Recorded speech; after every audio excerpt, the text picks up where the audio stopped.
India میں مولانا ثناء اللہ امرتسری رحمۃ اللہ علیہ ہماری جماعت کے بہت بڑے مناظر تھے، بڑے حاضر جواب، اللہ انہیں گھری کی رحمت فرمائے۔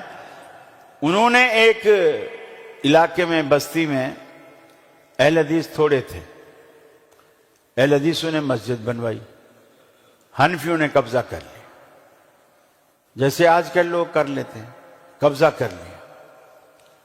کیس عدالت میں چلا گیا۔ اب عدالت میں یا تو اس زمانے میں ہندو جج ہوتے تھے یا انگریز ہوتے تھے، تو مولانا ثناء اللہ امرتسری رحمۃ اللہ علیہ کیس لڑنے کے لیے گئے عدالت میں۔ انہوں نے کہا کہ جی ان سے پوچھو کہ تمہارے مذہب کی کیا نشانی ہے۔ موٹی موٹی بولے بات میں کر دیتا ہوں، پوچھو کہ تم لوگ ہاتھ کہاں باندھتے ہو؟ حنفیوں نے کہا جی ہم تو یہاں وہ پیٹ پہ باندھتے ہیں، ناف پہ۔ انہوں نے کہا جی جج صاحب اس کو لکھو کہ حنفی جو ہے وہ ناف پہ ہاتھ باندھتے ہیں، لکھو۔ پھر اہل حدیث بھی کہاں ہاتھ باندھتے ہیں؟ اہل حدیثوں نے کہا ہم سینے پہ باندھتے ہیں۔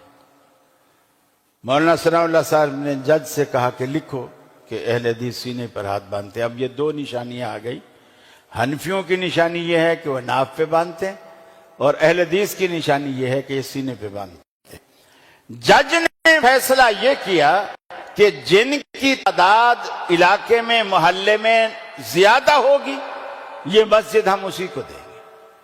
ثناء اللہ امرتسری رحمۃ اللہ علیہ نے کہا ہماری تعداد زیادہ ہے، حالانکہ اہل حدیثوں کی تعداد کم تھی۔ انہوں نے کہا ہماری تعداد زیادہ ہے۔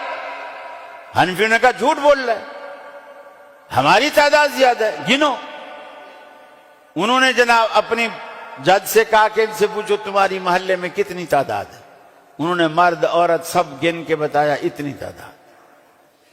اہل حدیثوں نے بھی اپنے مرد عورت گن کے بتایا، لیکن مولانا ثناء اللہ نے جو ان کی عورتیں تھیں نا، ان ساری عورتوں کو اپنی جماعت میں شمار۔ بولے جی آپ نے لکھا ہے کہ ہمارا جو نشانی ہماری ہے وہ سینے پر ہے، ان سے پوچھو ان کی عورتیں کہاں ہاتھ باندھتی۔ اب وہ بولے سینے پہ باندھتی ہیں لیکن حنفی ہیں۔ بولے یہ تم نے نشانی لکھوائی ہے، اور ہمارے بولے عورتیں بھی اہل حدیث ہیں، مرد بھی اہل حدیث ہیں، اور جو ان کے گھروں میں عورتیں ہیں وہ ساری اہل حدیث ہیں۔ جب اکیلے ان کے مرد گنے تو وہ تھوڑے بنتے تھے، کیونکہ اہل حدیثوں کے مرد بھی، عورتیں بھی، اور حنفیوں کی بھی ساری عورتیں اس میں شامل ہو گئی، تعداد بڑھ گئی۔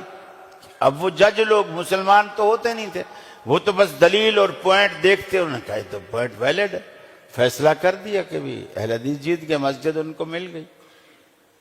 اگر آج بھی یہ اسی طرح ووٹنگ کروائیں نا، یقین مانیے ساری مسجدیں ہمیں مل جائیں، ساری مسجدیں ہمیں مل جائیں۔ میرے بھائیوں، دین کو سمجھو کہ اصل دین کیا ہے، اصل دین کیا ہے۔ محرم آتا ہے ہمارا رنگ اور ہوتا ہے، ربیع الاول آتا ہے ہمارا رنگ اور ہوتا ہے، سفر آتا ہے رنگ اور ہوتا ہے، رجب آتا ہے رنگ اور ہوتا ہے۔ یہ جو موسم میں مذہب بدلتا رہتا ہے، یہ کون سا دین ہے جو سردیوں میں اور ہو، گرمیوں میں اور ہو؟ رسول اللہ نے تو ایسا دین نہیں پیش کیا۔